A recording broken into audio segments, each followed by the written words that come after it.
Right, it's 2025. Maybe you're thinking about getting into the Panasonic system, or maybe you're thinking about changing systems, and Panasonic is one of them. I'm gonna give you 7 features that might help you to make that decision easier.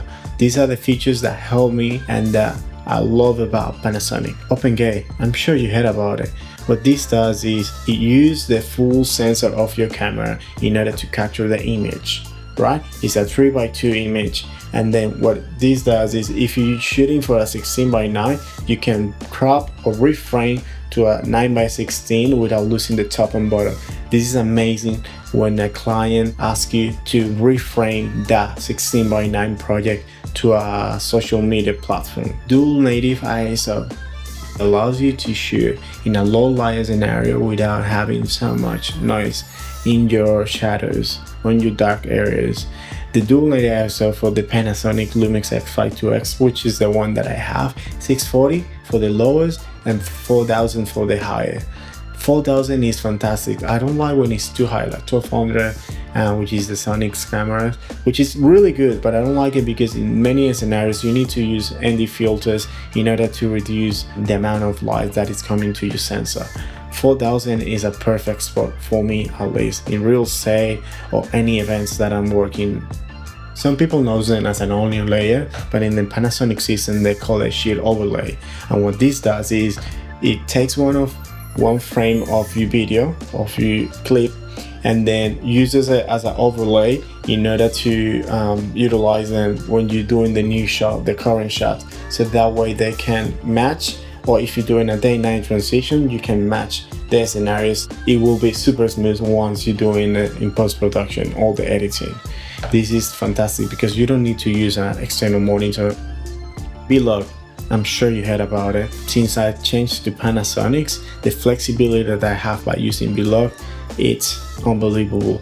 Like you can overexpose by 1-2 stops or underexpose by 1-2 stops and being able to recover a good clip, not having so much noise in your shadow area or not clipping your frames. I have used all the system, and if you overexpose for 1-2 stops, your clip is almost unusable, and I don't like that. I like having flexibility. Sometimes you're in a rush and you by mistake you overexpose by 2 stops, and then Vlog allows you to recover that. Everybody knows that the best ISO out there is the Lumix system.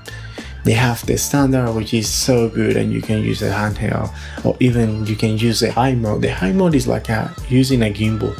Many times I have used a handheld with a high mode without a gimbal, and it looks super smooth. Doing details, even using 85mm lenses, it looks super smooth. And then you have your IB boost, I think it's called. That is to replicate a tripod shot style. So use your standard and your high when you want to move, and then your IBS boost when you want to take a still shot. You shot an angle, it's so easy. You put it 180 degrees and you forget about it. Waveform is the best way to have a look at your exposure. It's so quick. A quick look, making sure that it's between 10 and 80. I always trying to keep that waveform around that area. And if the day that I'm shooting is too bright and I cannot see my screen really well, I can rely on my waveform, and knowing if it's in the right position, I can reassure myself that the frame is being well exposed. Not perfectly exposed, but well exposed for me to, in post-production, color grade it and bring down a little bit of exposure, or bring it up and just put it in the right position where I want it to be. Anamorphic squeezing camera is fantastic. I love it. You don't have to use an external monitor in order to see your frame correctly and to know how it's gonna be cropped in. You just crop it in your camera, you see your frame, and you can make your composition based on that frame. And there is some of the features that I really appreciate and like about the Lumix camera, because it helps me to make easier the process of filming, because I know I can rely on the IVAS, because I know I can rely on the Vlog and on my exposure by looking at the waveform. And those are the things that you have to think about before purchasing a camera. Does it make easier my job? Can I rely on it? And it's a tool that suits the projects that I'm working on at the moment, or that I've been working in the future. I hope that helped you, and I hope to see you again. That's it.